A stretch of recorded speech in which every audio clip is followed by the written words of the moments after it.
তুই রোমান্টিক গল্প রিলেশনশিপ চাইছিস, রিলেশনশিপ গল্প আমি দিতে পারবো না তোকে, আগে থেকে বলে দিচ্ছি।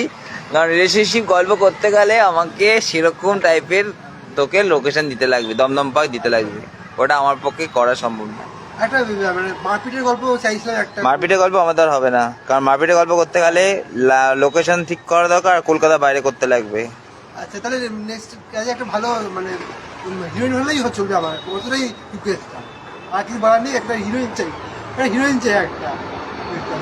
হিরোইন বললে তো হিরোইন হয় না, হিরোইন তো অনেক দিমাগ থাকে, হিরোইনদের অনেক দিমাগ থাকে। একটা নতুন হিরোইনকে তুলবো, সে বলবে যে আমাকে টাকা দিতে লাগবে, অমুক দিতে লাগবে, তমুক দিতে লাগবে, অত সম্ভব না। হ্যাঁ, কোন কোন প্রোডাকশন হাউস দিচ্ছে? চম্পাহাটির অনেক নস্কর, ওরা কাজ করে না।